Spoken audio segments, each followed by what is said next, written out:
comodo.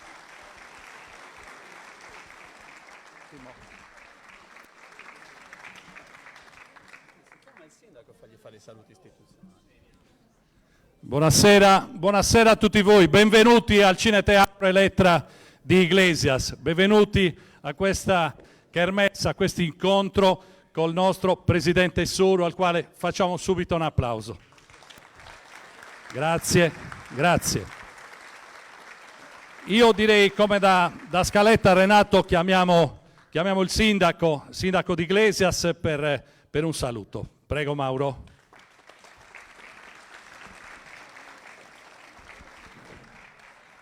Grazie Maurizio, intervengo con molto piacere innanzitutto per salutare Renato Soru, per dargli il benvenuto ad Iglesias e per il suo tramite a tutti e tutte voi.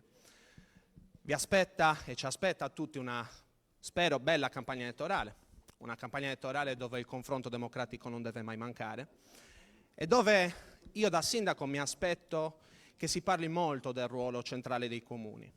Perché in questi anni purtroppo questo ruolo è venuto meno non solo nelle fondamentali sedi di pianificazione dello sviluppo del nostro territorio, ma anche nei luoghi dove storicamente i sindaci dovevano dire la loro, perché rappresentanti della cittadinanza e soprattutto coloro che sono deputati a tutelare la salute pubblica. Bene, noi abbiamo assistito allo svuotamento delle competenze delle conferenze sociosanitarie, abbiamo assistito allo svuotamento delle competenze dei consigli comunali, abbiamo assistito a una inattività politica che francamente, al di là di ogni schieramento, fa indignare tutti.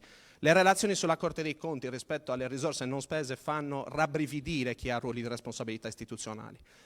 E mi domando anche con quale faccia ci presentiamo in Europa a chiedere maggiori risorse se non siamo in grado di spendere già quelle che lo Stato ci trasferisce e che sono opportunamente allocate per lo sviluppo dei nostri territori. Bene Renato, io mi aspetto che il prossimo governo regionale metta al centro il ruolo dei comuni, metta al centro il ruolo dei sindaci, perché nel nostro piccolo, anche in questi 5 anni, siamo riusciti a fare delle cose molto interessanti e abbiamo dimostrato di volerle fare con molta determinazione. Vi auguro buon lavoro e buona campagna elettorale a tutti e a tutti. Grazie Sindaco, grazie. Allora, facciamo dei piccoli interventi, segretari dei partiti che compongono la coalizione. Abbiamo qui in prima fila i nostri candidati, tutti i candidati per ciascuna lista, che salutiamo per essere qui con noi stasera. Naturalmente ci aspetta una campagna elettorale molto diciamo difficile e con un lavoro grosso da fare. Io parlo con la gente in questi giorni e ognuno di noi fa le proprie riflessioni.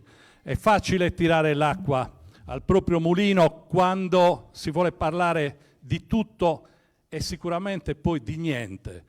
Io ho fatto delle domande alle persone che mi chiedono perché Renato Soru. E allora ho detto a tutti, vi faccio una domanda, ditemi, il presidente uscente della regione, ditemi una cosa che ricordate che è stata realizzata in questi 5 anni di legislatura regionale.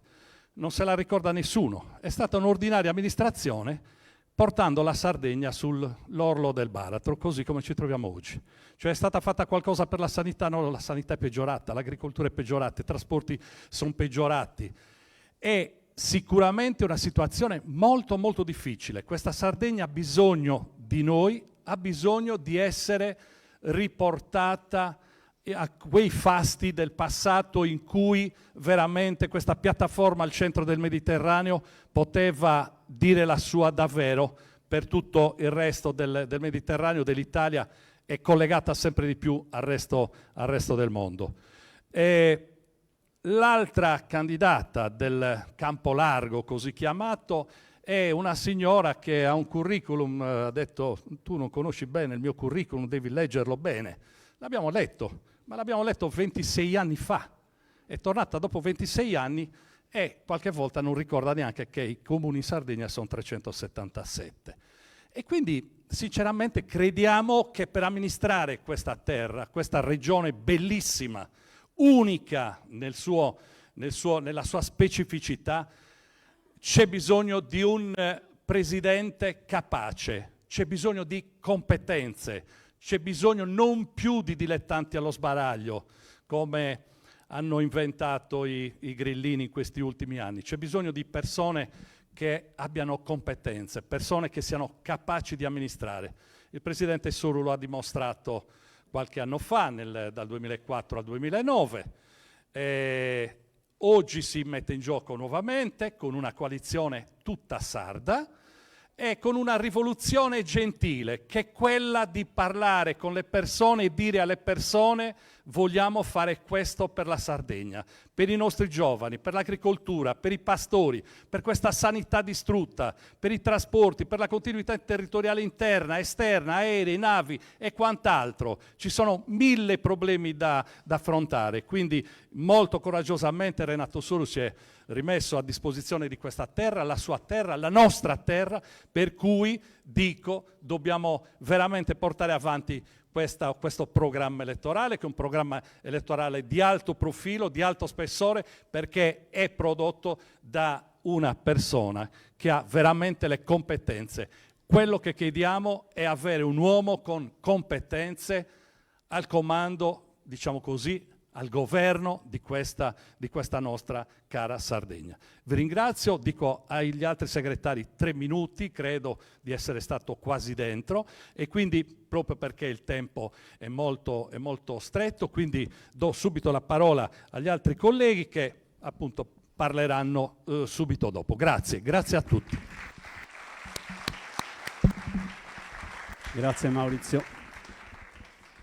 Ma intanto non sono un segretario di un partito, ovviamente, e anzi ho aderito alla coalizione sarda, mi sono reso disponibile ad una candidatura in Progetto Sardegna e sostengo con convinzione la candidatura di Renato Soru a presidente della regione, sulla base di una serie di ragionamenti che ho fatto e che molto sinteticamente, ovviamente anche data l'ora, avevo necessità di sottoporre alla vostra attenzione. È una valutazione, diciamo, su elementi razionali quello che mi ha portato a questa scelta, perché ho passato al setaccio quello che è il contenuto del programma, ho visto come è stato realizzato il programma della coalizione ed è stato realizzato all'esito di un confronto che è stato fatto con tutte le realtà locali, recependo e percependo dalle singole comunità quelli che erano i problemi e gli spunti di riflessione e gli spunti analitici, gli spunti di risoluzione dei problemi che le persone sono in grado di segnalare nell'ambito di un confronto democratico. E di questo sono stati individuati degli prospetti che a me sembrano illuminanti e che mi rendono assolutamente certo dell'opportunità di sostenere questo progetto, perché sono convinto che il programma su cui questo progetto si regge non sia il miglior programma in campo, sia l'unico programma in campo. È l'unico programma in campo perché parte da un nucleo essenziale, che è quello della scuola, che deve costituire l'ossatura e la struttura portante, perché è nella scuola che si acquisiscono le competenze, è nella scuola che si acquisisce la forma di dignità che ci permette di entrare in rapporto con il prossimo, con le proprie competenze, con le proprie capacità, con le proprie professionalità che si acquisiscono evidentemente nell'ambito della formazione scolastica. Per cui un progetto è un programma che mette la scuola al centro di tutto e che finanzia la scuola come momento essenziale di formazione per dare dignità e autostima ad ogni cittadino, che è qualcosa di più e di diverso dal fatto di emanciparsi dalla povertà con un reddito, e il fatto di essere soggetti attivi di un processo di emancipazione collettiva. Questo è il punto nodale che mi sembra molto motivante nel programma. E accanto a questo, che diciamo è un elemento ordinante dell'intero assetto programmatico, ci sono poi una serie di aspetti di dettaglio, di progetti specifici che secondo me sono risolutivi nell'ambito delle diverse realtà, in quella in cui viviamo noi in particolar modo. Faccio riferimento ai programmi relativi all'utilizzazione dei fondi pubblici europei e del Just Transition Fund in particolar modo, e quindi dell'enorme patrimonio, dell'enorme disponibilità monetaria che è stata finanziata per il recupero in chiave ecologica di questo territorio, ammalorato evidentemente da uno sfruttamento industriale e dallo sfruttamento minerario, un finanziamento di oltre 300 milioni di euro che esiste a livello europeo per questo territorio e per Taranto, per capire di che cosa stiamo parlando ovviamente, e che ci permetterà con i progetti, declinando i progetti e individuando le singole soluzioni, non soltanto di recuperare una porzione di territorio che oggi è sottratta alle comunità perché appunto è inutilizzabile, perché è decaduto sotto il profilo ambientale, ma di recuperare strutture, di recuperare beni identitari e di inserirli in un circuito virtuoso, come è stato fatto anche qua ad Iglesias per quanto riguarda Porto Flavia, per quanto riguarda Galleria Villa Marina, e come dovrà essere fatto anche per altri beni che possono essere appunto la Veria, la Marmora, fra gli altri. Però al di là di quello che è l'impiego in chiave turistica dei beni minerari, mi interessa focalizzare l'attenzione su un'altra potenzialità che non deve essere affatto trascurata. Il reticolo delle gallerie delle nostre miniere sono un patrimonio che, una volta recuperato e sottoposto ad una manutenzione adeguata, sarà un volano di sviluppo profondo, perché la rivoluzione digitale, che è impalpabile, in realtà si basa anche su degli atti materiali ben precisi. Servono luoghi fisici dove custodire i server, che sono lo strumento materiale di una rivoluzione digitale, e le nostre gallerie sono un luogo che è vocazionalmente adatto a questo tipo di attività. E sempre a proposito di utilizzazione di fondi pubblici, e fondi europei in particolar modo, la transizione verde ci mette in condizione di fare qualcosa che per me è estremamente qualificante e costituisce davvero una delle ragioni fondamentali della mia adesione a questo progetto, perché ci permette di programmare, di progettare e poi di realizzare il tessuto boschivo e forestale di questa terra, che era il tratto originario e qualificante di questa terra, il tratto più qualificante di questa terra. Era una foresta galleggiante, la Sardegna. Abbiamo patito un sacco nella fase ultima nella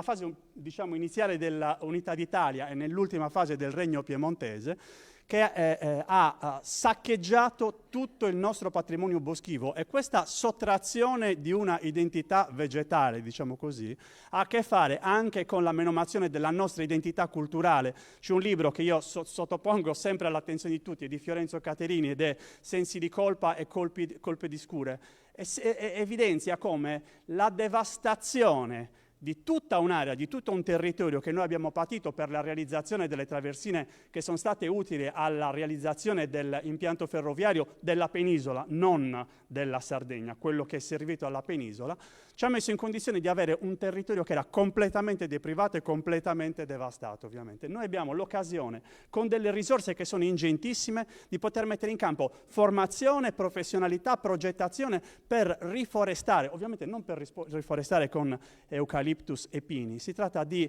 studiare quello che è l'identità della nostra struttura forestale boschiva, e quindi lecci, sugherelle, tutte le essenze arboree che hanno caratterizzato il meglio della nostra, che ancora caratterizzano il meglio del nostro patrimonio boschivo, e ripopolare. E questo crea enormi benefici, diretti e indiretti. Intanto perché ovviamente neutralizziamo CO2, più patrimonio boschivo e forestale abbiamo, più ovviamente abbiamo risorse. E poi perché mettiamo in campo delle competenze, perché abbiamo avuto periodi in cui abbiamo vissuto di questo patrimonio e dobbiamo risviluppare le competenze che ci permettano di vivere con questo patrimonio, anche per lo sfruttamento ceduo di queste cose qua.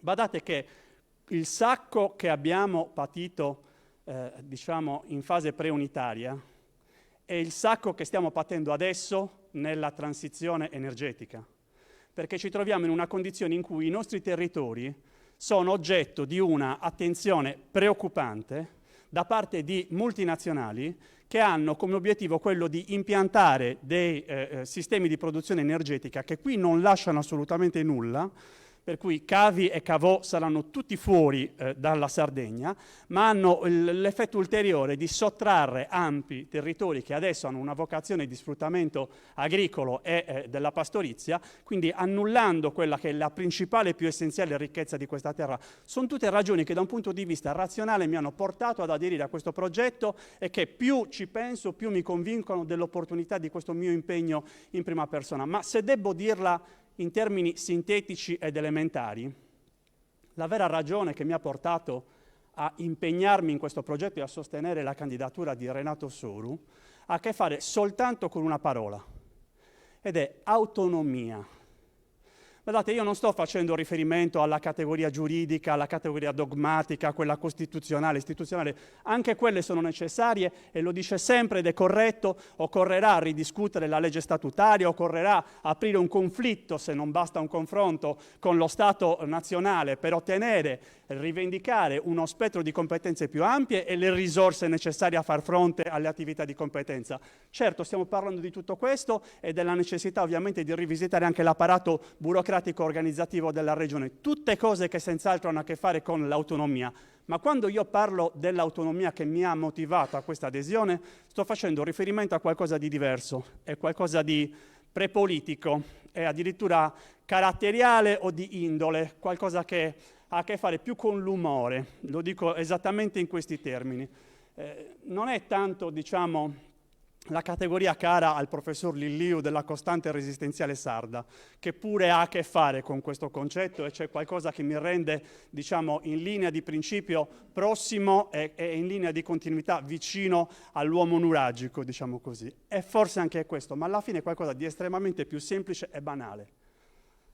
Non decide Roma il governatore della Sardegna, questo è il punto essenziale. Non può essere Roma a decidere chi governa questa terra, non è tollerabile e non è accettabile ed è la precondizione di tutto questo, perché quella che bisogna mettere in campo è un'attività politica e non una passività politica. E se decidono altrove chi deve governare questa terra, siamo passivi e non è tollerabile ed è il punto essenziale, il punto focale delle scelte che devono essere fatte in questo momento. E questo è il punto.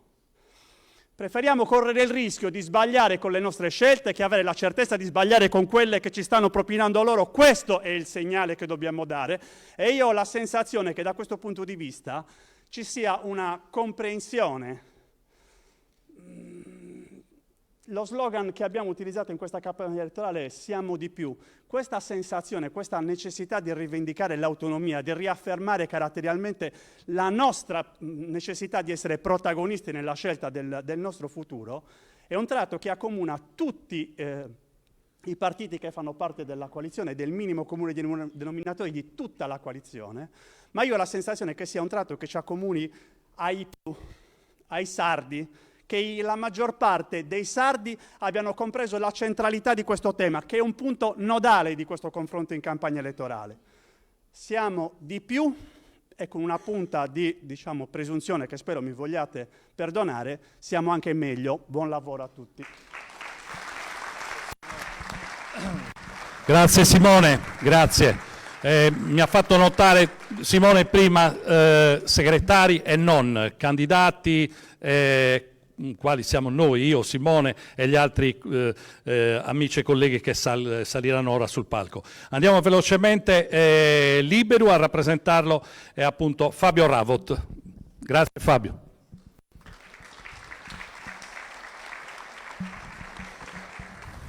Buonasera a tutti, innanzitutto è un grande piacere stare in questo bellissimo teatro.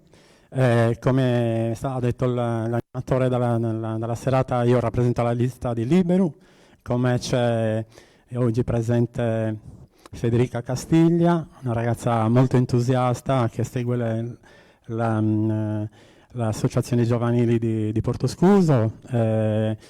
Niente, il motivo per cui abbiamo deciso di candidarci a favore di Renato è perché questa è una straordinaria occasione per dimostrare innanzitutto a noi stessi che abbiamo superato questa sorta di sindrome di Stoccolma, per cui continuiamo a subire una fascinazione verso chi ci ha preso in giro, verso chi negli anni, diciamo che per usare un eufemismo, non c'è stato benevolo. Io stesso vengo da Bugerru, un paese in cui diciamo abbiamo fatto la storia del movimento operaio, però c'è ancora gente che ama definirsi piccola Parigi, anche se quella definizione risale a un periodo in cui c'era l'apartheid, in cui i veri minatori vivevano nei villaggi di Planusartu e Caitas e non potevano accedere ai negozi alla moda parigina, ai teatri, eccetera, eccetera, tutto quello che riguarda questa cosa qui. Niente, volevo dire che appunto chi viene da paesi post-industriali come noi si è dovuto reinventare. E quindi praticamente c'è stato un momento storico in cui poi è intervenuta la decisione di Renato, che è stata una decisione, diciamo, molto contestata, perché ci ha messo di fronte alle nostre responsabilità. Per chi come noi, per esempio a Buggero, ma Buggero è un posto, diciamo, rappresentativo, come ce ne possono essere tanti altri, che ha vissuto vedendo le dighe dello sterile della flottazione sulla spiaggia, sacrificare 250.000, cioè mettere 250.000 metri cubi in una pineta era sempre meglio di quello schifo. E quindi quando è intervenuto Renato ci ha detto che c'era un altro tipo di sviluppo possibile, che però era uno sviluppo molto più faticoso, che andava costruito e che non dipendeva da personaggi, diciamo, poco raccomandabili che sarebbero intervenuti qui con chissà quali intenzioni. Bene, in tutto questo periodo, vi cito solo un particolare per farvi capire come sono cambiate le cose. Ovviamente il PPR nel 2006 Renato ha sollevato un sacco di discussioni, questo lo sappiamo, ti sei fatto un sacco di nemici, anche perché l'informazione in Sardegna è quello che è. Comunque da poco, per esempio, per farvi capire appunto come stavo dicendo, come sono cambiati i tempi, la foresta, il rimoschimento di Portigedo, che un po' conoscete tutti, doveva essere restituito ai legittimi proprietari e quindi è stata attivata una raccolta di firme per chiedere in sostanza alla regione di acquisirlo. E quindi abbiamo detto sì, facciamo una raccolta di firme un po' per capire un po' che tipo di sensibilità c'era. Nel giro di qualche giorno sono arrivate 35.000 firme. E quindi vuol dire che il lavoro di questo signore ha toccato profondamente la coscienza dei sardi.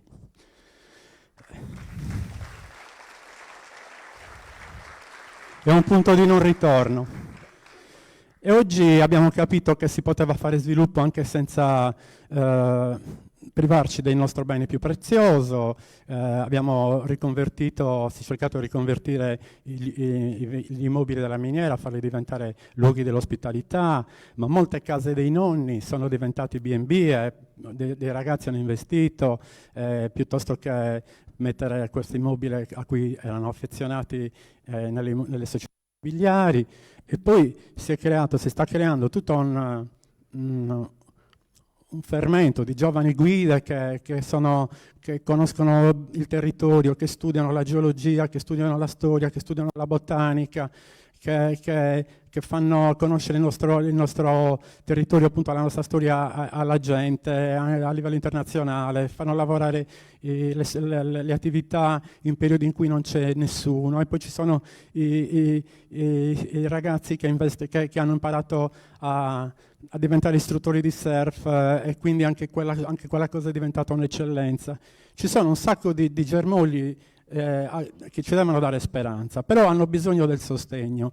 Vi faccio un esempio: una giovane guida che deve fare un'escursione nella zona di Marganai deve versare 2 marche da bollo da 15 euro per poter alzare una sbarra per avere una macchina di sostegno. Quindi dobbiamo avere molta più attenzione verso queste persone, perché queste persone rappresentano il futuro, perché sono persone coraggiose, perché sono persone appassionate del territorio, e sono sicuro che Renato Soro è il miglior candidato possibile al mondo per mandare avanti questi progetti.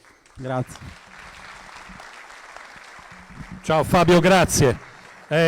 Allora, prossima lista, Vota Sardegna, è rappresentata da Sandro Esu. Prego. Un applauso anche a Sandro. Dobbiamo stare dentro i tempi, per cortesia. Grazie. Sarò veloce. Buonasera a tutti, buonasera Presidente. Allora, in tutti questi anni mi sono preso una pausa politica che si sono prese anche tante di quelle persone che là fuori probabilmente non andranno a votare, e noi siamo qua per convincerli ad andare a votare. C'è un momento in cui ho deciso di sostenere fortemente la candidatura di Renato Soro, perché già da quest'estate ha detto una cosa, ha detto un termine che è importante. Ha parlato dell'istruzione. l'ha detto una prima volta, ma sì, magari lo dicono un po' tutti, anche se durante la sua legislatura ne aveva dato ampia dimostrazione che teneva tantissimo a questa tematica. Lo dice una seconda volta, lo dice la terza volta, e allora ti convinci? Ti convinci perché il tema dell'istruzione è un tema che le altre coalizioni in campo non stanno tenendo. In realtà l'istruzione è la tematica più rivoluzionaria. Antonio Gramsci, il 1° maggio del 1919 a Torino, nel primo numero del giornale L'Ordine Nuovo, scriveva ai compagni socialisti: istruitevi, perché abbiamo necessità di tutta la nostra intelligenza. Lui lo faceva a brevissima distanza da quello che era la rivoluzione russa. Era avvenuta da pochissimo tempo. Ebbene, Antonio Gramsci riteneva che l'istruzione era la più grande forma di rivoluzione, la stessa rivoluzione gentile di cui sta parlando il nostro candidato presidente Renato Soru.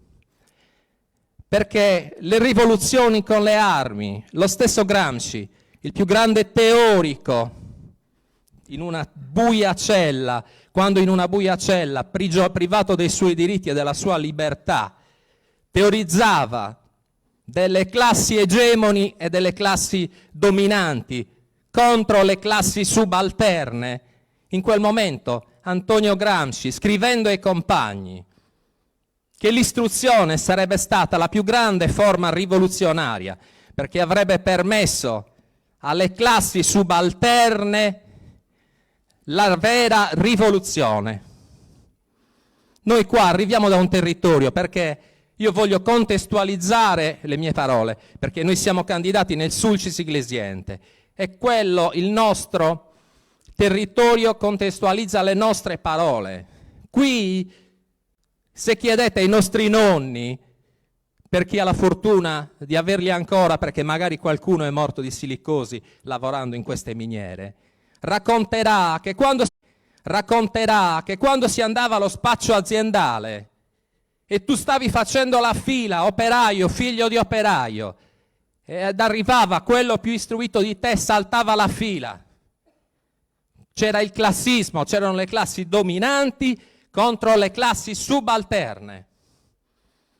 Solo l'istruzione ha portato ad avere quei nonni che rientravano magari da Sedda Smodizis a piedi fino a Bindua, ad avere oggi dei pronipoti o nipoti laureati. Ecco qual è la vera rivoluzione. Qual è la vera rivoluzione gentile senza armi? La rivoluzione è dare la forza al nostro popolo di prendere in mano il proprio destino, perché quando le persone sono istruite, quando in tutti i cicli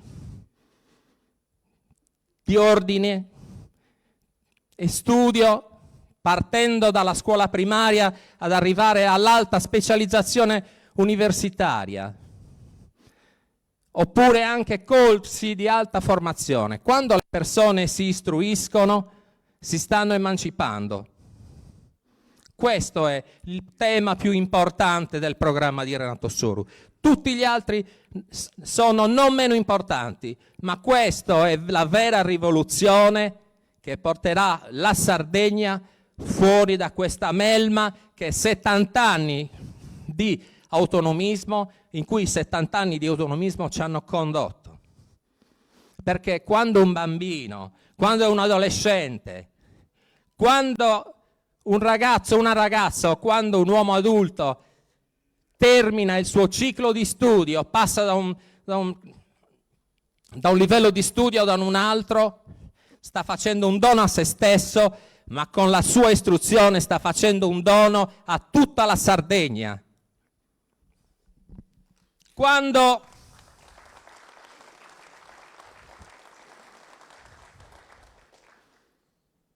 ogni volta che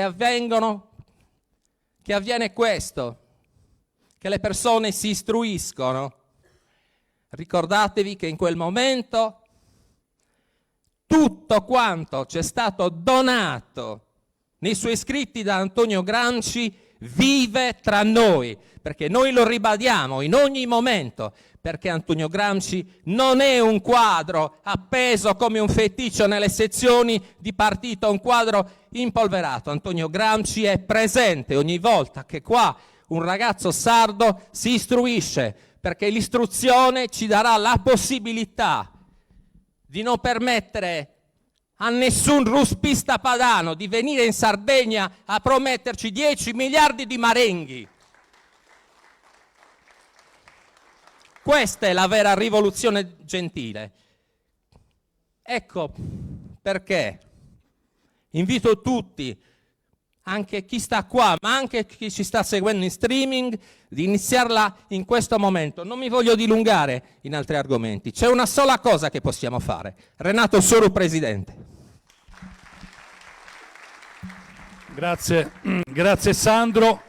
Ha toccato un tema molto importante che con Renato avremmo voluto affrontare. Purtroppo non abbiamo avuto il tempo e l'occasione per affrontare la dispersione scolastica, ma partirei anche dalla scuola dell'infanzia, partirei ancora prima e non solo dalla primaria. Molto importante partire ancora prima, perché comunque è da lì che parte poi tutto.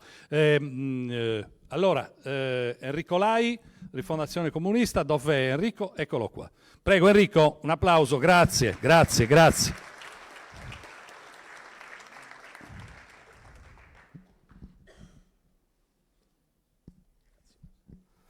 Ciao a tutte e a tutti, trovarsi a casa è sempre un piacere, ma soprattutto è un piacere, lasciatemelo dire, vedere volti nuovi di donne e di uomini che francamente si stanno avvicinando al progetto politico di Renato Soru con tantissimo entusiasmo.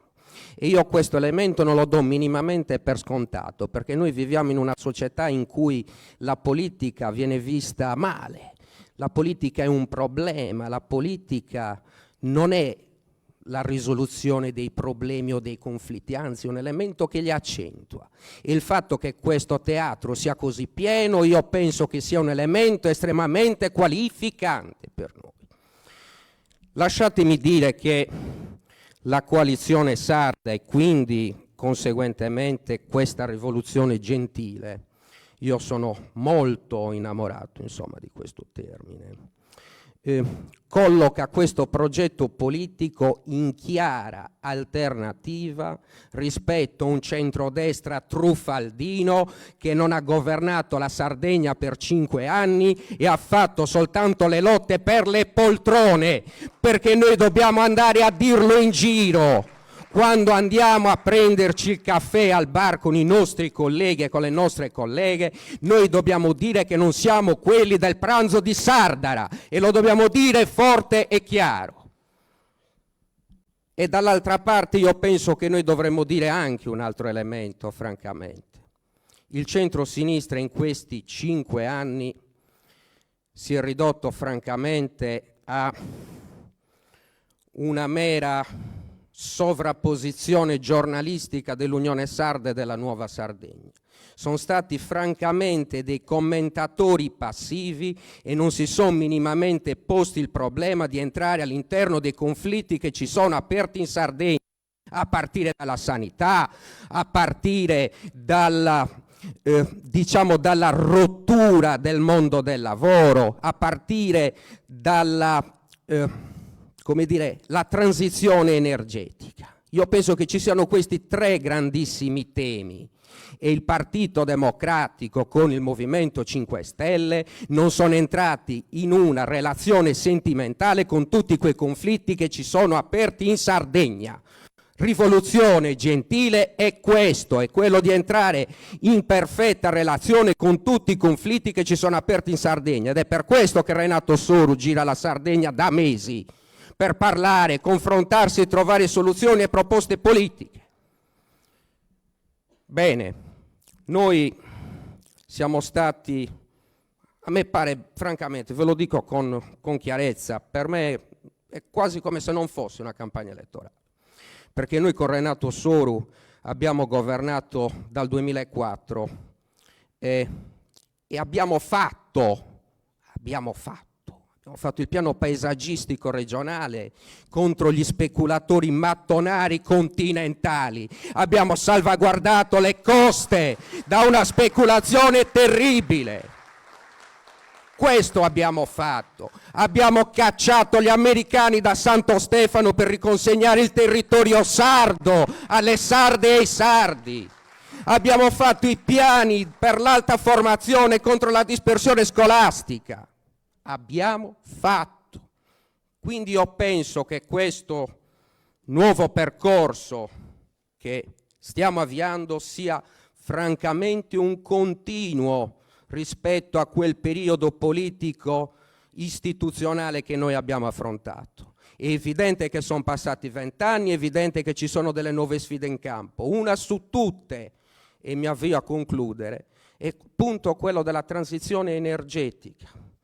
Renato Soru parla con molta chiarezza e io condivido e sottoscrivo totalmente questo elemento, che è quello di un'agenzia sarda del territorio, perché, badate bene, dal nord al sud abbiamo scoperto, non noi forse, ma alcuni l'hanno scoperto, che esiste una speculazione delle multinazionali del sole e del vento, che vogliono mettere i piedi all'interno della Sardegna e fare i profitti sulla nostra pelle. Noi invece diciamo che l'energia deve essere pubblica, che deve essere un'energia pulita e con quel surplus, con quegli utili noi li vogliamo reinvestire in infrastrutture e nello Stato sociale.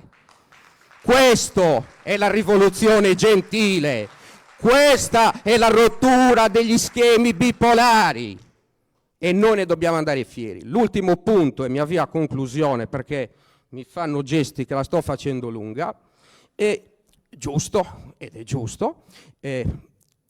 penso che sia quest'altro elemento, che poco si parla rispetto alla crescente povertà che c'è in Sardegna, poco si parla alle scarsissime opportunità lavorative che ci sono in Sardegna.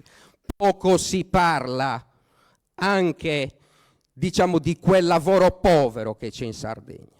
Uno di questi elementi, che è appunto l'autonomia differenziata, in cui Renato ha fatto benissimo a prendere una posizione contraria, riporta le gabbie salariali in Sardegna, il che significa che un lavoratore della Lombardia prenderà il doppio di un lavoratore della Sardegna e noi non possiamo permetterlo.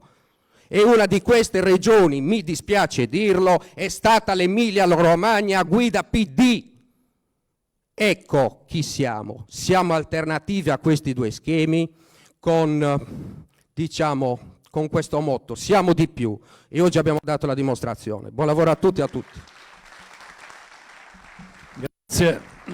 Grazie Chicco. Chiedo a Marco se può sollevare il microfono, soprattutto quello del Presidente, perché forse è un pochino basso. Adesso diamo la parola al Presidente Soru. Direi, proprio perché il tempo è molto limitato, insomma si è fatta una certa ora, e quindi io direi di dare la parola al Presidente, perché comunque deve dirci tante cose. Io vorrei fare solo un ultimo piccolo passaggio che magari dà spunto anche al Presidente per toccare un argomento importante: variazione climatica e acqua. L'acqua sta scarseggiando. Ha inaugurato la campagna elettorale l'altro giorno sul Lago Modeo, Aula Tirso, e ha parlato di un'opera faraonica di 100 anni fa che ha dato da lavorare a 16.000 operai e ha prodotto energia elettrica, ha bonificato la valle sottostante e ha dato ricchezza a tutti quei territori. Il clima sta cambiando in modo repentino, molto gravemente direi. A Iglesias abbiamo una fortuna, l'acqua di miniera. però non è infinita. Comunque sia, l'agricoltura, i campi, gli allevamenti hanno bisogno di acqua. Bisognerà cominciare a pensare veramente nel futuro a fare qualcosa anche in tal senso. Renato, a te la parola. Dovrebbe essere acceso il microfono. Grazie, grazie.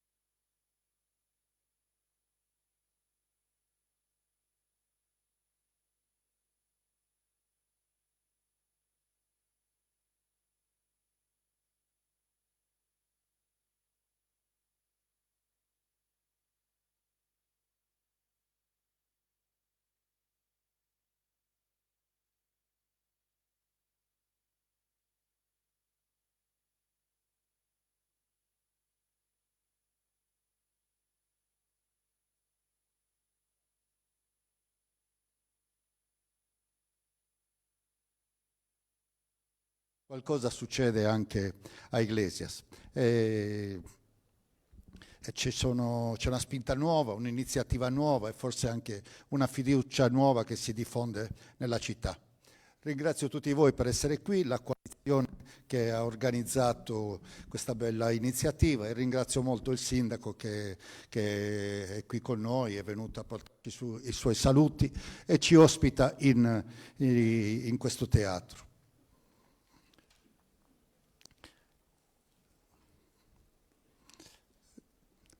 Sto cercando il filo del discorso, come iniziarla questa iniziativa, questa giornata. Ma intanto perché siamo qui? Perché ho sentito prima qualcuno che diceva mi sono allontanato dalla politica per diversi anni e ora sono tornato perché mi sembra che possa essere utile anche il mio contributo. Tanta gente si è allontanata dalla politica, non va a votare, eppure sarebbe utile, prezioso il suo contributo, perché c'è bisogno di tutti, della responsabilità di tutti.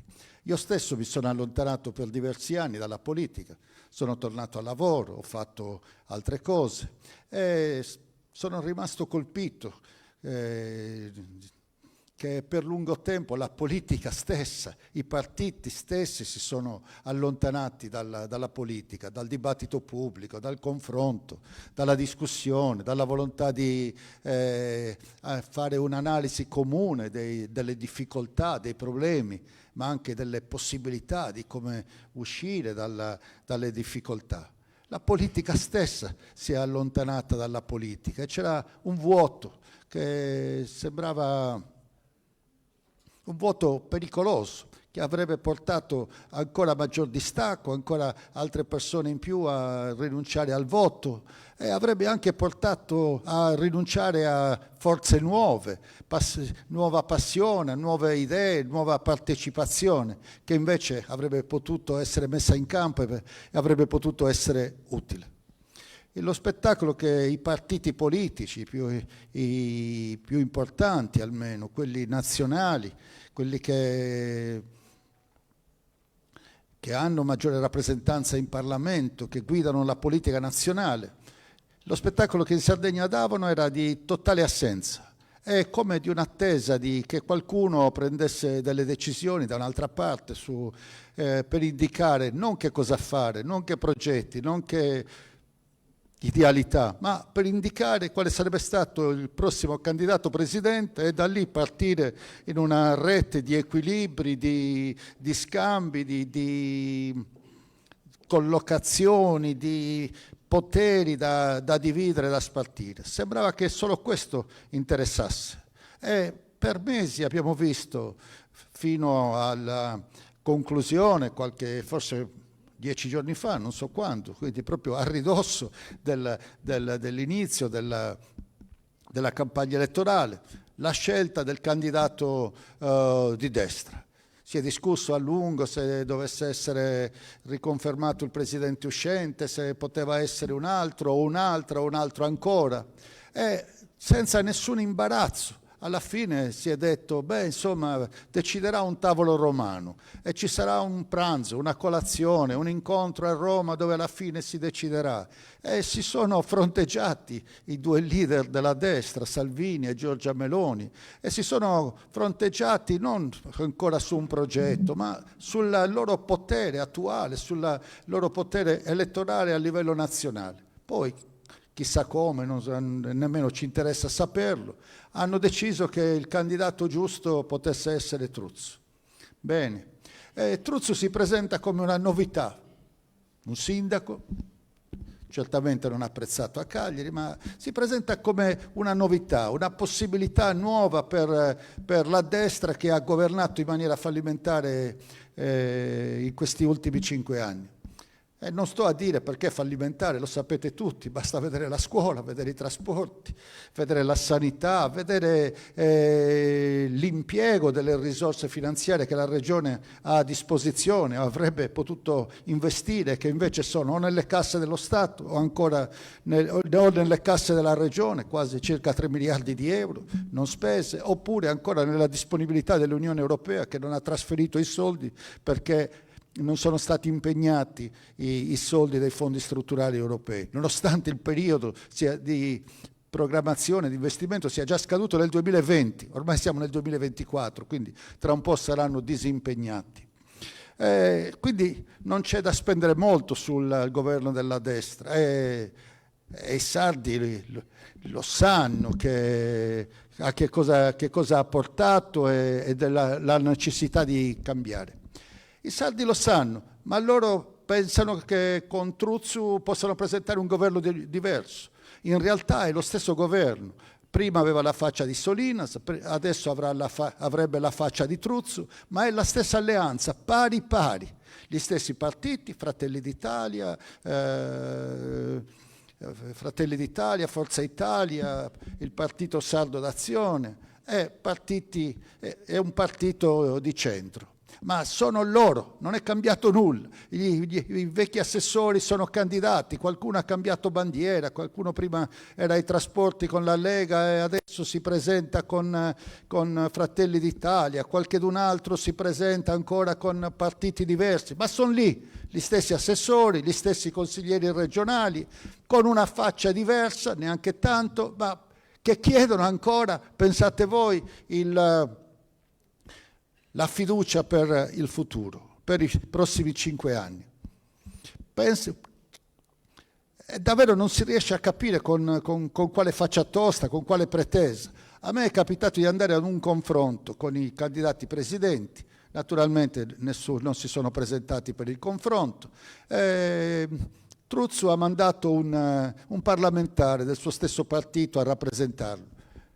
Questo parlamentare ha preso la parola e la prima cosa che ha detto è: bene, innanzitutto devo chiedere scusa perché in questi 5 anni effettivamente potevamo fare meglio, però adesso con Truzzo faremo benissimo perché poi con Giorgia Meloni collaboriamo tutti i giorni, già adesso le cose stanno iniziando a cambiare, il governo amico migliorerà le cose in Sardegna.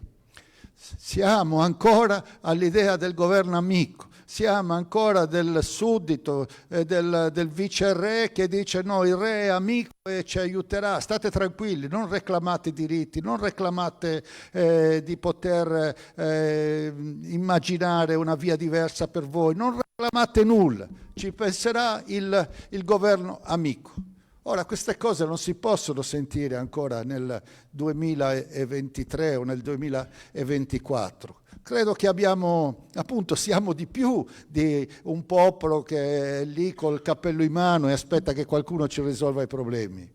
Perché ormai l'abbiamo capito anche noi che nessuno ci risolverà i problemi e nessuno è lì a Roma che sta pensando a come risolvere i nostri problemi, le nostre difficoltà. Non sanno nulla di noi. Quello che sanno è veramente pochissimo e gli interessa anche poco. Gli interessa utilizzarci come serbatoio elettorale per le loro competizioni nazionali, gli interessa utilizzarci per le basi militari, un giorno eventualmente per le scorie o per il furto dell'energia rinnovabile, per il saccheggio di cui tutti conosciamo. Gli interessa utilizzarci per tutto quello che strada facendo è venuto nella storia e sta continuando ad avvenire. Ma forse è effettivamente il tempo, credo, di cambiare. E io non sto parlando di cambiare le persone che si siederanno nella giunta e che magari appartengono a un altro schieramento politico, ma pensano di portare le stesse modalità, la stessa volontà di spartirsi i posti di comando, invece che la stessa volontà di risolvere i problemi, una volontà diversa di risolvere i problemi. Cambiare semplicemente le persone, cambiare semplicemente un gruppo di potere con un altro, ma avere l'idea di galleggiare, mantenere il consenso, essere riconfermati dopo 5 anni, gestire l'esistente senza pensare di trasformarla questa regione. Per questo davvero invece occorre una rivoluzione, occorre trasformarla questa regione, non galleggiare. Abbiamo l'opportunità di provare a valutare meglio che cos'è accaduto nel mondo in questo tempo, in questi anni. Abbiamo parlato che manca l'acqua, abbiamo parlato che ci sono dei cambiamenti climatici minacciosi, abbiamo parlato del valore dell'istruzione, abbiamo parlato di rivoluzione verde, della transizione energetica, persino abbiamo accennato alla transizione digitale. Ma tutto questo che sta accadendo ci permette di continuare a galleggiare.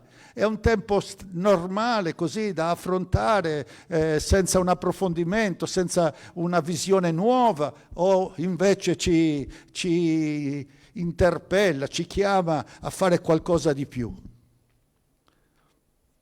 Noi continuiamo a dirci c'è la crisi, siamo in crisi, l'Italia è in crisi, la regione è in crisi, ma non è vero che tutto il mondo è in crisi. Il mondo sta andando avanti, sta correndo, produce tecnologie ogni giorno e ieri hanno annunciato di aver messo un chip sul cervello che permetterà magari alle persone con maggiori difficoltà, che ce ne sono parecchie anche in Sardegna, di vivere con un minimo di autonomia in più. Ogni tanto ci passano i satelliti e li vediamo come una via lattea vicino, illuminati, così vicini, che ci permettono di guardare con attenzione, di comunicare facilmente e così via. I giornali sono pieni dell'intelligenza artificiale, già sta iniziando a entrare nei nostri cellulari, nei programmi dei computer. Mentre ancora ne parliamo, già ci sta per inondare, quindi un cambiamento nelle modalità di lavoro, nel lavoro impiegatizio, nel lavoro dentro le pubbliche amministrazioni, nella ricerca, nella sanità. Sta accadendo tutto e il mondo non è in crisi e corre. E allora noi sì, dobbiamo uscire dalla crisi, dobbiamo uscire dall'idea della crisi e dobbiamo cercare proprio di agguantarlo questo mondo che corre e che va avanti. E come lo possiamo fare? Con un pensiero totalmente nuovo, mettendo da parte le parole chiave del passato, mettendo da parte le convinzioni del passato, le modalità del passato e provando a immaginare uno scenario nuovo. Questo è quello che occorre fare. Occorre proprio trasformarla questa regione.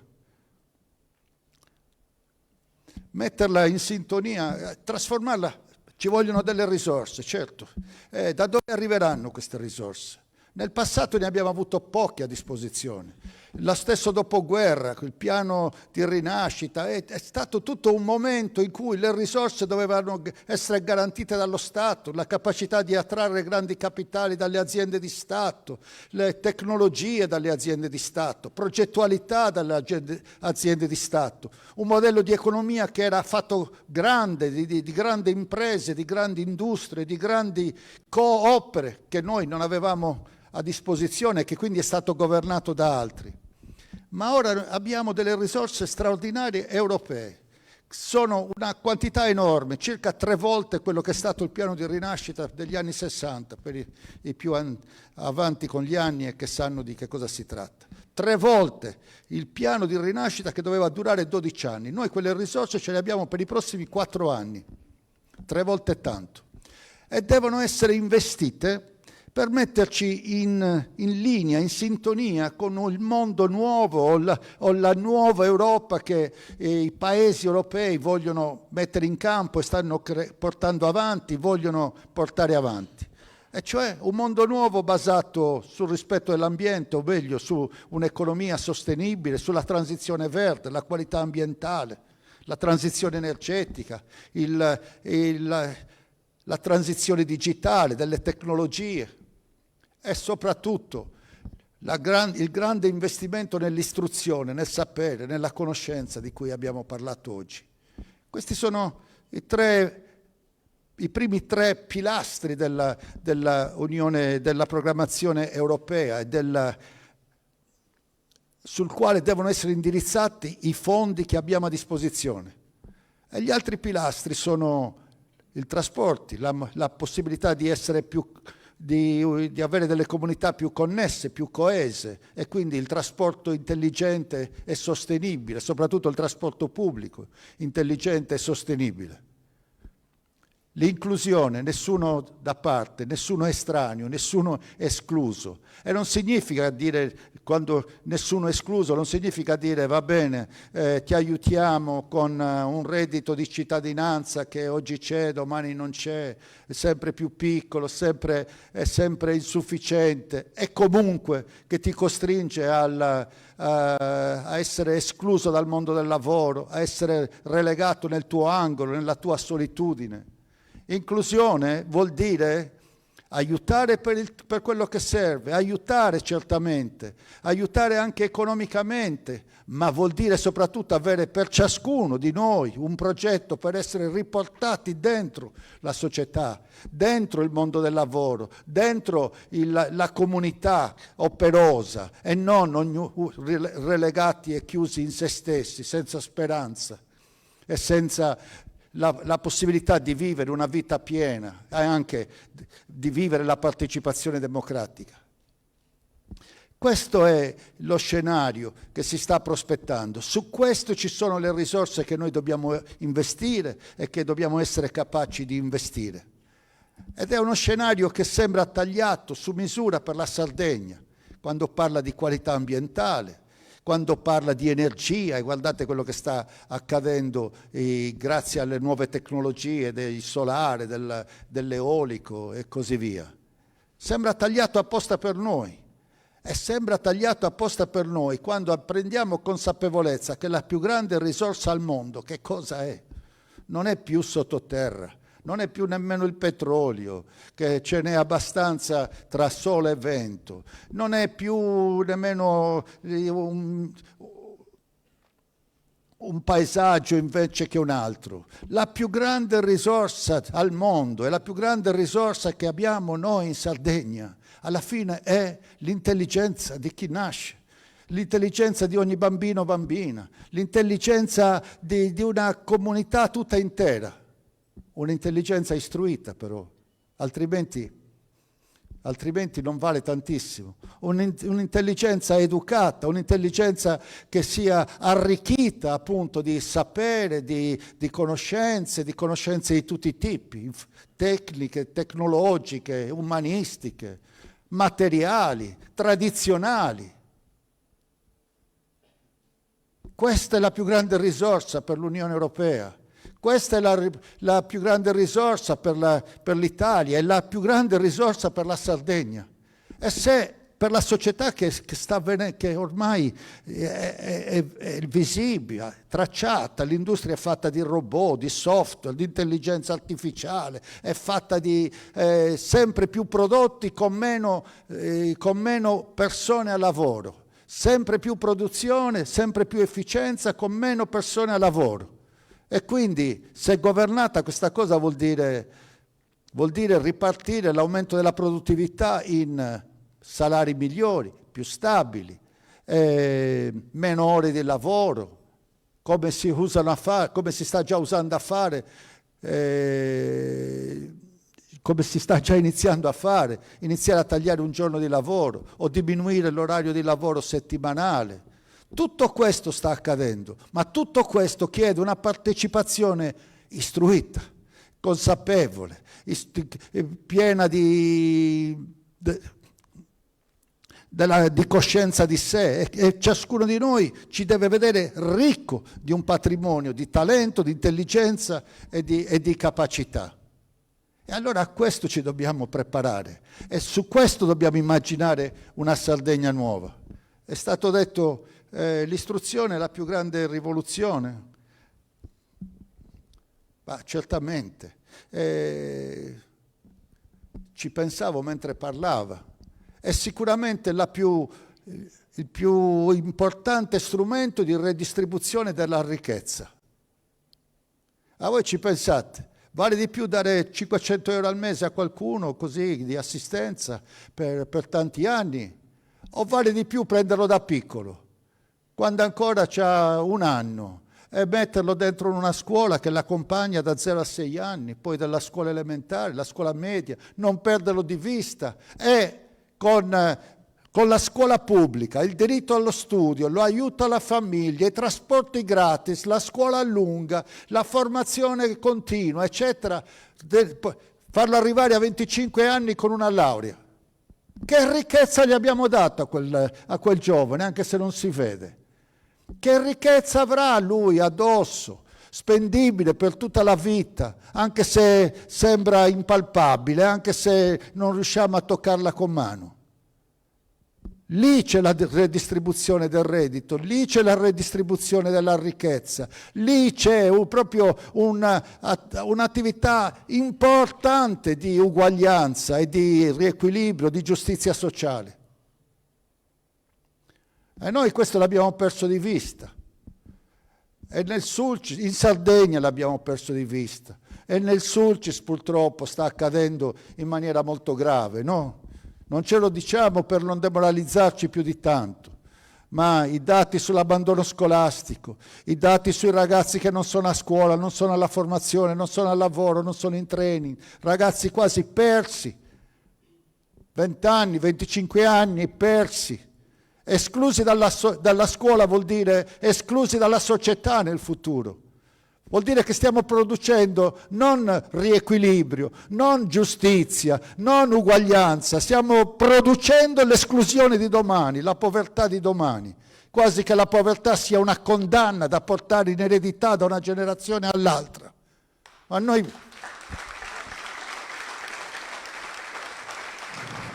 si può fare molto meglio invece. Siamo di più di questo, no? Siamo di più di come forse ci immaginiamo noi stessi, siamo di più di come ci immaginano gli altri, siamo di più di quello che abbiamo fatto finora e di quello che pensiamo di poter fare. Siamo una regione che può istruirsi a livello delle altre regioni europee, perché la materia prima ce l'abbiamo uguale, non di più ma neanche di meno, di come è presente nelle altre regioni europee. E quindi sta la responsabilità di tutti noi di investire in questa risorsa importantissima di cui siamo colmi ma che stiamo tendendo a sciupare, a sprecare. E non è più il tempo per sprecarla. Non è più il tempo per accettare, come avete detto, che qualcuno salti la fila allo spaccio aziendale. Stanno continuando a saltarla la fila allo spaccio aziendale. La stanno saltando quando noi rimaniamo indietro nell'istruzione. La stanno saltando perché qui mancheranno i posti di lavoro, perché vuol dire che non saremo formati abbastanza. E se ci saranno i posti di lavoro, sono posti comunque di livello basso, mal pagati, precari, insicuri, non stabili. Stanno continuando a saltare la fila se noi non ci attrezziamo per non permettere più di saltarla. E se ci dobbiamo attrezzare, allora certo ci dobbiamo attrezzare noi. E ci dobbiamo attrezzare partendo dal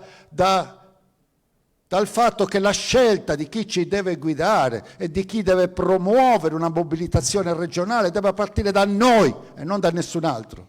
Perché se parte da noi quella scelta lì, allora chi sarà scelto, chi sarà votato, chi sarà eletto, rappresenterà esclusivamente chi l'ha scelto, non altri. Truzzu imposto da Giorgia Meloni, chi rappresenterà in futuro? Chi non l'ha scelto rappresenterà gli interessi di Giorgia Meloni, gli interessi del partito del Giorgia Meloni, del gruppo ristretto degli amici di Giorgia Meloni. E noi di cosa abbiamo bisogno nei prossimi anni? Abbiamo bisogno di uno che difenda i nostri diritti, che rappresenti le nostre necessità, le nostre ambizioni, o abbiamo bisogno di uno che obbedisca a Giorgia Meloni e del progetto che di Giorgia Meloni ha per l'Italia e per la Sardegna. Il progetto di Giorgia Meloni per la Sardegna è già chiaro in questo anno.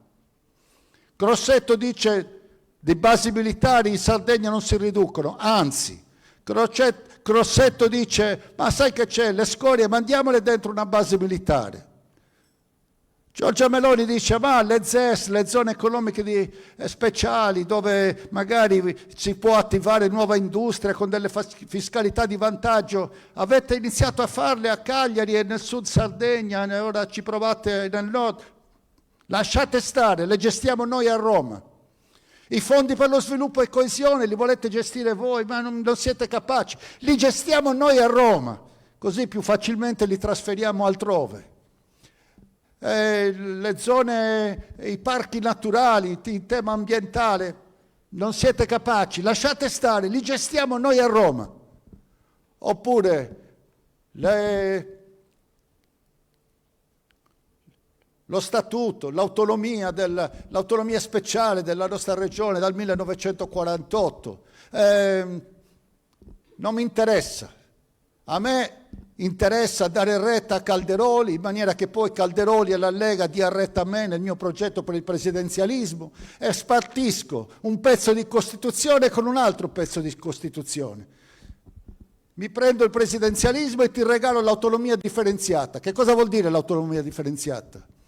Che quello che è successo nel 1948 non conta più nulla, che un altro pezzo di Costituzione va a gambe all'aria, l'idea della solidarietà, di un'Italia unita, nel vincolo della solidarietà politica, economica, sociale.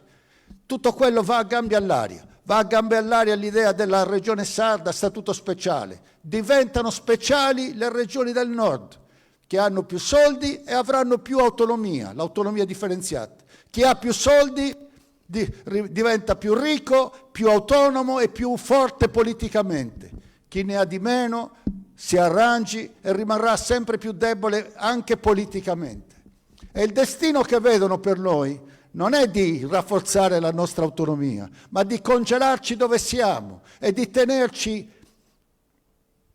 così, con un atteggiamento proprio da perenne colonia, da regione che va bene se rimane indietro. L'importante è che i voti siano per loro, l'importante è che ci sia l'ubbidienza, l'importante è che partecipiamo ai loro disegni, ai loro equilibri nazionali. E quindi abbiamo bisogno di scegliere bene, abbiamo assolutamente bisogno che la Sardegna non sia rappresentata dalla destra e non sia coerente, è succube, è complice della visione della destra e di Giorgia Meloni. Noi abbiamo bisogno di ben altro.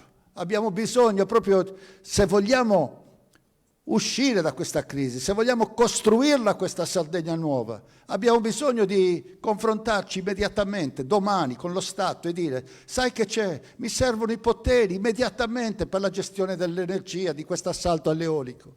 Mi servono i poteri immediatamente per non essere succube, vittima della tua idea folle di tagliare i finanziamenti alla scuola e di chiudere le autonomie scolastiche, di chiudere i plessi scolastici. Cioè noi stiamo dicendo,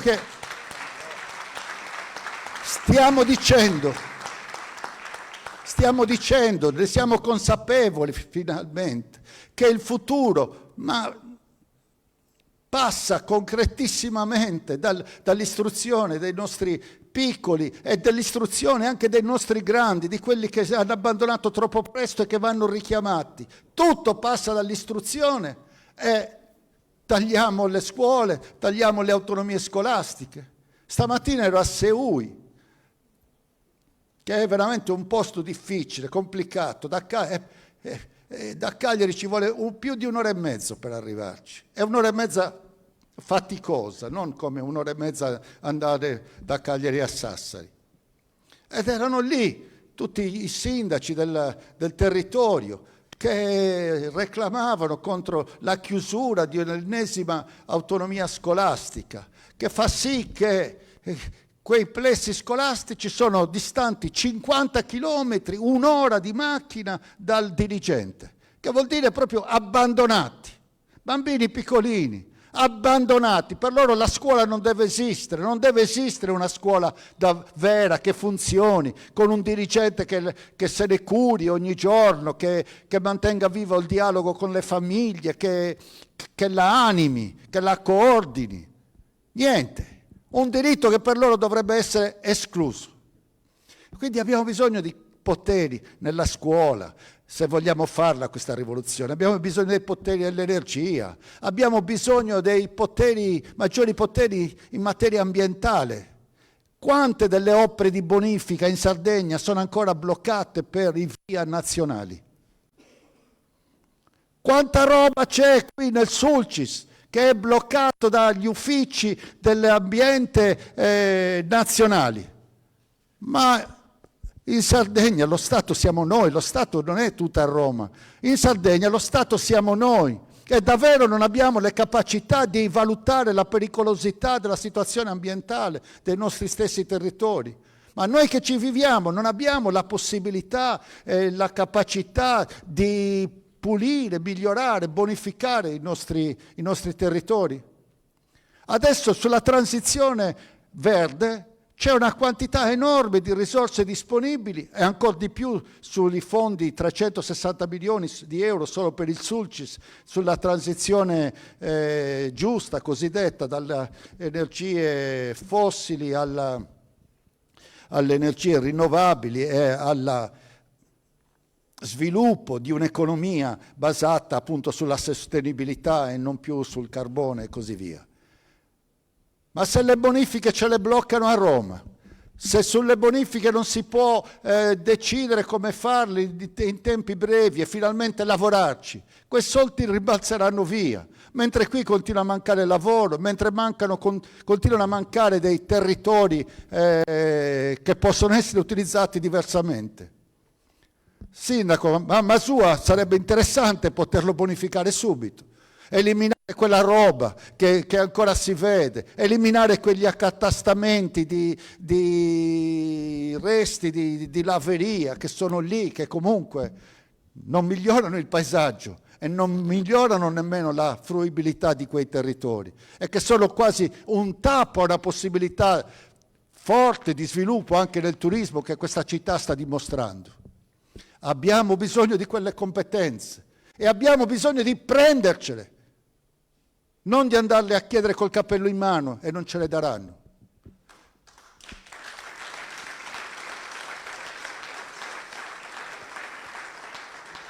E abbiamo bisogno, con queste competenze, con queste risorse, di immaginare anche una Sardegna diversa dal punto di vista della gestione, dell'amministrazione. Noi chiediamo che lo Stato devolva competenze verso il basso, verso la Regione. Ma la Regione deve proseguire, mobilitando l'impegno, il lavoro, le competenze di tutti i sindaci, le province, le unioni di comuni, e quindi devolvere competenze verso il basso, mettere in moto la capacità amministrativa di tutti quanti. Fare in modo che la Regione non sia chiusa a Villa Devoto, no? Fare in modo che non sia chiusa in un gruppo ristretto di dirigenti. La Regione deve essere in ogni paese. La Regione deve essere in ogni organizzazione di volontariato, in ogni cooperativa no profit, in ogni cooperativa sociale, in tutto quel mondo, quel civismo che c'è e che sopperisce, che tappa buchi laddove la pubblica amministrazione non arriva. Ma sono anche loro un pezzo dello Stato, un pezzo della Regione, sono un pezzo vivo della società con il quale bisogna collaborare, bisogna non frustrarli, ma fargli arrivare i finanziamenti, stimolarli, fare in modo che siano ancora più vicini ai bisogni dei cittadini, ai bisogni di chi sta a casa, ai bisogni di chi ha bisogno, ai bisogni delle persone che hanno patologie di lungo periodo, alcuni anche gravi e così via. Quindi una regione che prenda le sue competenze, che le sappia capace di trasferirle anche verso i comuni e che sappia valorizzare tutto quello che c'è nella società, anche quando non sembra istituzionalizzato, anche quando non sembra, ma è comunque un pezzo della nostra società, un pezzo dello Stato che si articola in tutti questi elementi, anche della periferia. Abbiamo bisogno davvero di cambiarla la Sardegna, di trasformarla e di fare una rivoluzione. Abbiamo bisogno di fare una rivoluzione dentro la pubblica amministrazione, anche regionale, che si basa ancora su una organizzazione del 1977, 50 anni fa. Si basa ancora su degli strumenti, lì la rivoluzione digitale appare ogni tanto a macchia di leopardo, ma non riesce a essere efficace. Siamo per molte cose ancora come l'abbiamo lasciata 15 anni fa, la digitalizzazione della nostra regione. E invece quanto ne può venire in termini di miglioramento dei rapporti cittadino e pubblica amministrazione, cittadino e sanità, cittadino e comune, cittadino e scuola, scuola e quant'altro. Quanto ne può venire se tutto fosse facile come un'app del nostro smartphone? E invece lì a portata di mano ci sono le risorse, però non lo portiamo a termine. Abbiamo bisogno quindi di cambiarle, di fare la rivoluzione anche lì dentro. Bisogna fare un po' di rivoluzioni. Uno, i dirigenti non devono avere colore politico, i dirigenti sono dirigenti e bisogna premiare quelli bravi, non quelli che ci portano i voti. Perché magari i dirigenti che ci portano i voti sono quelli che però non spendono i soldi, o sono quelli che fanno durare le pratiche un infinito, o sono quelli che creano malumore negli uffici dell'amministrazione per cui tutto si blocca. A noi ci interessano i dirigenti bravi e loro non devono sentirsi obbligati a schierarsi con qualcuno per fare carriera, devono sentirsi obbligati a servire i cittadini per fare carriera. E lo stesso vale per la sanità. C'è una differenza tra un primario bravo, scelto per merito, e un primario amico di qualcuno. C'è una differenza se poi i loro colleghi medici lo considerano davvero il primo tra di loro o se lo considerano un accozzato. Qual è il clima nella corsia? Qual è il clima nel reparto?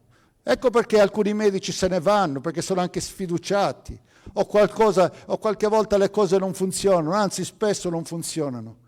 Quanta cattiva politica c'è nella sanità, che dovrebbe essere proprio estirpata, perché deve servire la politica, la sanità, a tutelare la nostra salute, a curare quelli che hanno problemi, che sono malati, ma a prevenire anche, soprattutto, le malattie di quelli che stanno bene. E quanta cattiva politica c'è lì? E quanto è necessario toglierla via, estirparla, far lavorare per il bene comune, non per un gruppo di potere invece che un altro. Ecco, bisogna fare la rivoluzione anche nell'amministrazione regionale. Dove stiamo andando? Due cose le voglio dire. La prima cosa da fare, che farò, è sicuramente, l'ho scritto da tempo, approvare la legge sulla scuola e iniziare a prenderci la responsabilità, dare stabilità ai finanziamenti e promuovere una diffusione della scuola lunga in tutti i paesi della Sardegna. Scuola lunga vuol dire aperta non fino alle 4, aperta fino a tardi. Un presidio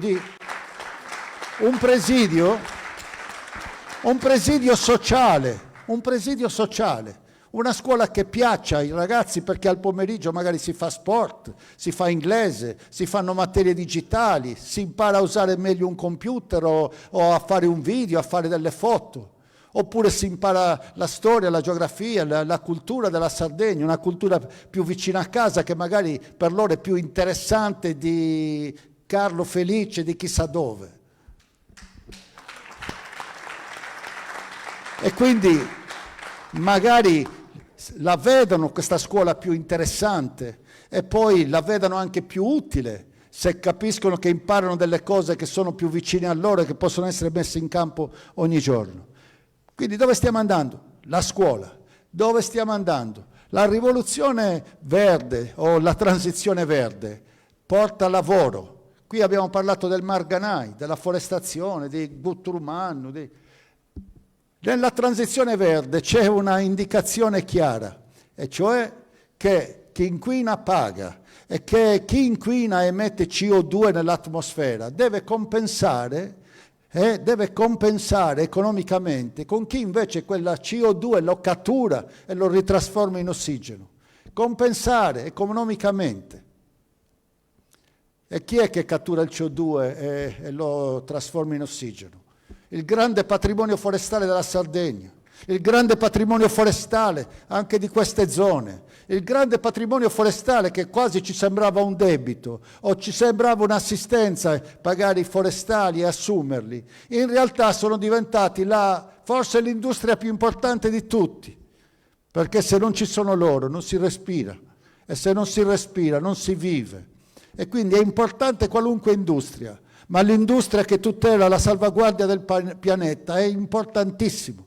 E noi quasi per caso del passato abbiamo investito creando oltre 250.000 ettari di patrimonio forestale in capo all'ente foreste o a Forestas come si chiama oggi, ma ce n'è un altro tanto, forse di più, in mano ai privati, e ci sono altri 600-700.000 ettari per un totale di 1,2 milioni, che sono la macchia mediterranea di Valle Hermosa, di Siliqua, i pascoli arborati o i pascoli densi di macchia mediterranea. Oggi possono essere considerati e ricalcolati nella loro capacità di catturare la CO2, di pulire l'aria, e questo calcolo porta a un valore economico che ha un valore nel mercato e va pagato. E quindi c'è lavoro nella transizione ambientale, nelle bonifiche c'è lavoro, nell'economia circolare c'è lavoro, nella gestione integrata dei rifiuti, nella gestione integrata nella gestione del sistema idrico integrato c'è lavoro, nella valorizzazione di quello che c'è nel sottosuolo di questo territorio c'è lavoro, buono, stabile, che serve a noi e serve a tutti quanti, perché senza un ambiente abbiamo capito che non si vive, senza l'ambiente cambiano le stagioni, senza l'ambiente ci sono i nubifragi improvvisi, ci sono i pericoli sull'assetto idrogeologico, senza l'ambiente si solleva il mare gradualmente, ma si solleva. E riguarda noi, riguarda Cagliari, il Poetto, riguarda tante altre cose. E quindi attorno all'ambiente c'è lavoro per le zone dell'interno, ma anche per queste zone del Sulcis, che sono così dense di patrimonio forestale.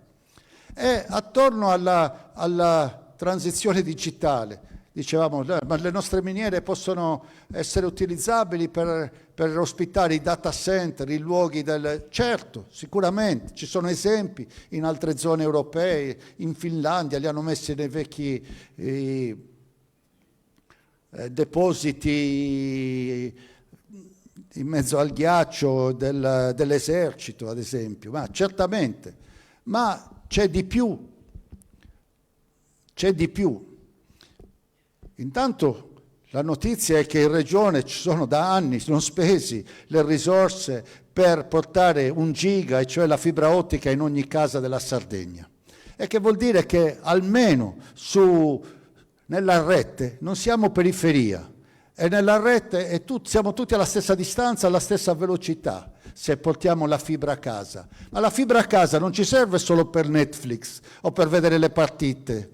La fibra a casa può servire per studiare, può servire per lavorare nelle nostre aziende, può servire per un'amministrazione migliore, ma può servire anche per lavorare da casa in smart working, o può servire anche per tante persone che chiamano i nomadi digitali, che dicono: ma non è che io me ne devo stare 1 anno a Rotterdam a pigliare i Vrius, io 1 mese vado a lavorare in Sardegna, 1 mese vado alle Baleari, e girano e lavorano quasi con un'idea un po' di godersi la vita, godersi i paesaggi, godersi le temperature e lavorare in una maniera diversa a cui noi non siamo abituati, ma a cui i giovani stanno crescendo invece con questa mentalità e anche con una ricerca di un equilibrio diverso tra il lavoro e il tempo libero e la vita privata. E allora la transizione digitale vuol dire che porta lavoro qui, che tanti lavori che oggi vengono fatti ancora fuori possono essere fatti qui. E non sto parlando dei lavori degli informatici, degli ingegneri o dei tecnici specializzati.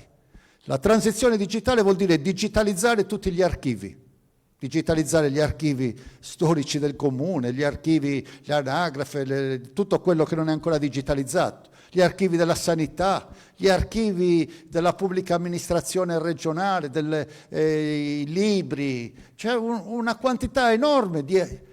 Pensate tutte le vecchie ricette, dove c'è la storia della nostra sanità, dei dati epidemiologici, i riscontri che poi con quei dati possono essere fatti tra cure e vita oppure un esito diverso, gli incroci con la popolazione, con la qualità ambientale delle diverse zone.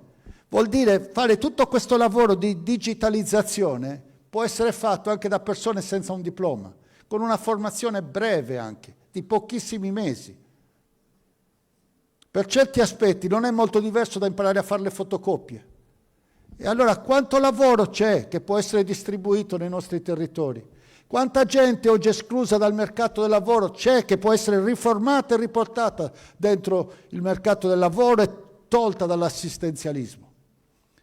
Nella rivoluzione digitale, nella transizione digitale c'è il tanto per semplificare il rapporto tra cittadino e pubblica amministrazione, c'è il tanto per migliorare la competitività delle nostre aziende piccole, medie e grandi, c'è il tanto per essere cittadini più istruiti, più informati e più capaci di comunicare, c'è il tanto per fare le nuove società, le start-up basate non su idee esterne ma sulle nostre talenti. E c'è il tanto per dare anche lavoro a chi oggi non ce l'ha e sembra lontano da un'occupazione e invece è vicino a occupazione in questo mondo della transizione digitale per il quale ci sono tanti soldi.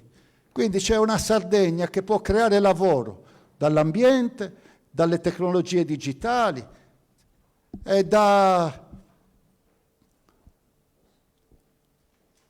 lavoro nei beni culturali. Quanta roba c'è nascosta negli archivi della sovrintendenza? Quello che appare nei musei è un iceberg, è pochissimo. C'è da digitalizzare anche quei magazzini, quegli archivi, rendere tridimensionali gli oggetti, rendere visibile tutto quanto e diventerebbe una forza di diffusione, di comunicazione verso il resto del mondo, della cultura nuragica, della cultura preistorica, di tutta la cultura sarda, per migliorare anche l'attrattività dal punto di vista turistico tutto l'anno. Quindi tutto si chiude, ambiente, tecnologie, cultura, turismo. E se c'è il turismo magari si porta dietro anche i nostri prodotti dell'agroalimentare, si porta dietro i prodotti dell'artigianato artistico, tutto si tiene e c'è una regione diversa, possibile, che deve essere costruita. Non c'è da fare uno scambio di poltrone, uno scambio di potere, c'è una regione diversa che può essere costruita. E finisco dicendo che questa regione diversa può essere realizzata uno mandando a casa la destra, certamente, non meritano nulla, guardate come hanno ridotto la cosa, non meritano nulla, cambiano la faccia, ma sono gli stessi di questi 5 anni.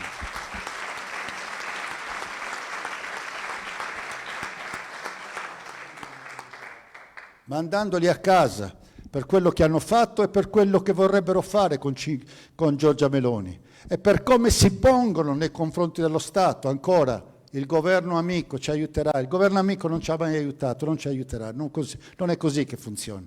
Dobbiamo essere noi amici di noi stessi, non aspettarci l'amicizia degli altri. E dall'altra parte ugualmente siamo partiti troppo male, siamo partiti con l'imposizione romana e se si parte con un'imposizione non ne può venire fuori niente. Se faccio scegliere agli altri chi ci deve guidare, chi ci guiderà? rappresenterà noi che non l'abbiamo scelta o chi l'ha imposta. È la stessa storia, è lo stesso comportamento, lo stesso atteggiamento. Cambia la bandiera, ma le modalità, i comportamenti sono gli stessi e non sono tollerabili. E da parte mia, io penso anche che non sia tollerabile che la Sardegna venga data in mano al populismo più becero, più violento, più massimalista, giustizialista, tutti da condannare. Che li abbiamo visti al governo, li abbiamo visti bene con Salvini, io non me lo dimentico. Non mi dimentico la firma di Conte sui provvedimenti peggiori, più biechi di Salvini, i respingimenti nel Mediterraneo, la condanna, la chiusura, la condanna, l'imbroglio. Questi sono stati i 5 Stelle al governo. E poi hanno governato anche con la sinistra. Poi se ne sono andati,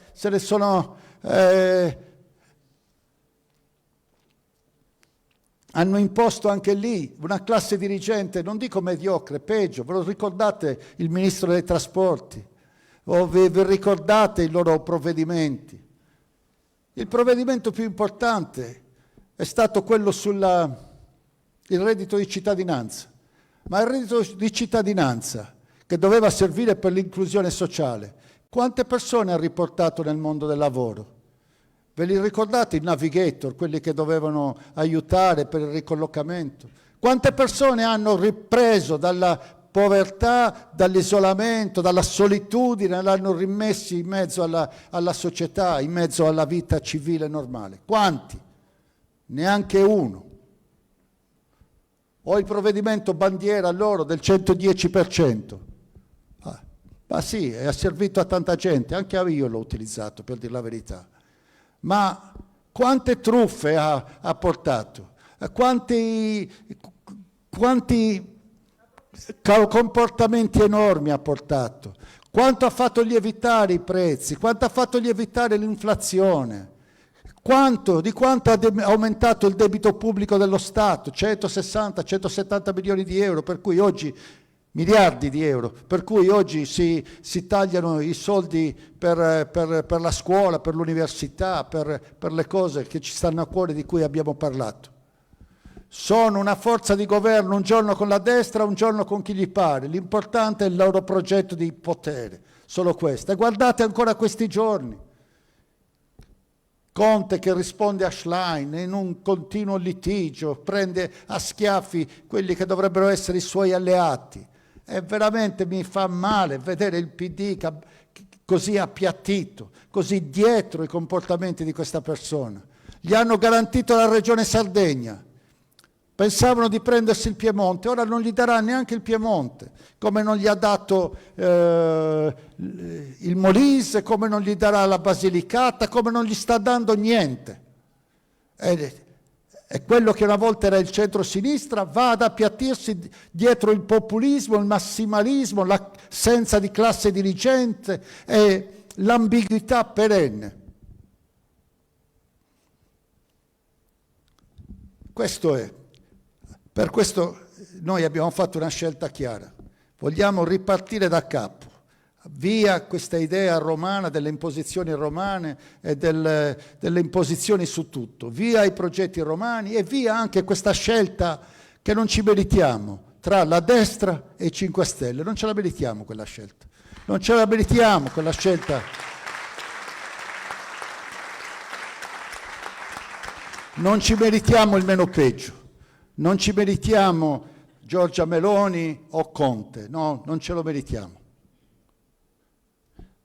Ci meritiamo invece di iniziare una strada nuova per il 25 febbraio, ma anche per il futuro, per il lungo periodo.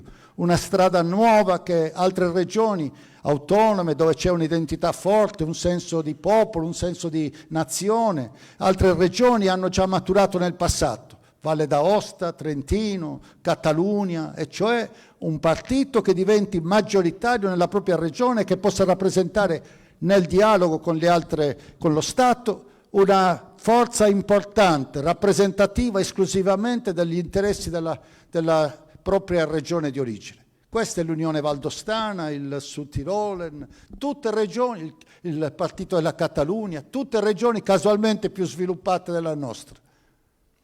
Io direi che il percorso che abbiamo fatto fino ad oggi forse non va bene. È ora di intraprendere un percorso nuovo, appunto, che nasce da noi, che è per noi, che sarà pensato, governato qui da noi e che ha come unica ambizione di portare avanti noi stessi, la nostra comunità, per oggi e per il futuro, e non equilibri nazionali, non altri interessi, nient'altro che i nostri interessi.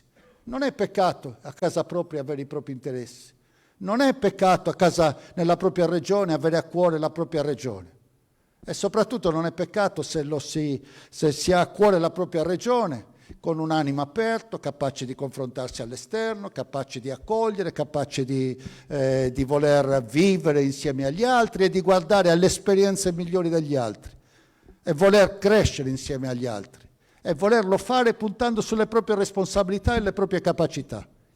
Per questo siamo in giro e per questo davvero vi chiedo: ma davvero tu vuoi farti rappresentare ai vostri amici, ai vostri parenti, le persone che non vanno a votare? Ah, non vai a votare? Beh, per te è tutto uguale, davvero è tutto uguale. Truzzo, Giorgia Meloni, la possibilità di avere questo abuso delle rinnovabili, di avere una transizione digitale non governata, di avere una transizione energetica non governata, di avere le basi militari, il rischio delle scorie, l'eliminazione della nostra specialità. Davvero per te tutto è uguale? Non ti senti responsabile anche tu? E davvero per te è tutto uguale l'idea che Conte possa comandare la Sardegna con una governatrice nominata da lui e imposta da lui, al di fuori di ogni discussione, di ogni possibilità di scelta autonoma da noi in Sardegna, anche se poi l'hanno camuffata, travestita da riunioni, ma l'essenza, la verità la sappiamo tutti. E allora c'è davvero di richiamare a quel 50% di persone che si sentono escluse da questa discussione, disinteressate o pensano che non gli riguarda. Il futuro della Sardegna riguarda anche loro e forse riguarda moltissimo loro. Riguarda moltissimo loro, la loro salute, la loro famiglia, il lavoro dei loro figli, riguarda moltissimo loro. Ed è davvero il momento di mobilitare tutti, di spendere una parola in più con chi si tira fuori. Nessuno si può tirare fuori, sono tutti coinvolti, tutti responsabili, tutti abbiamo in mano il futuro della Sardegna, l'abbiamo in mano noi. E tutti abbiamo il dovere di fare il massimo per a imboccare la strada giusta a questo bivio il 25 di febbraio. Grazie. Grazie. Facciamo forte questo applauso. Grazie. Grazie a tutti. Chiamo un attimo, Presidente, i candidati sul palco per cortesia. Ci hanno chiesto una foto insieme a Renato Soru. Prego, i candidati sul palco. Grazie. E anche i segretari. Grazie. Grazie a tutti voi per essere stati qui con noi stasera e grazie a Renato Soru per essere stato qua oggi in questa bellissima riunione, in questa cornice meravigliosa che è il Teatro Elettra di Iglesias. I candidati, Anna Maria, Donatella, prego, Presidente è qua al centro.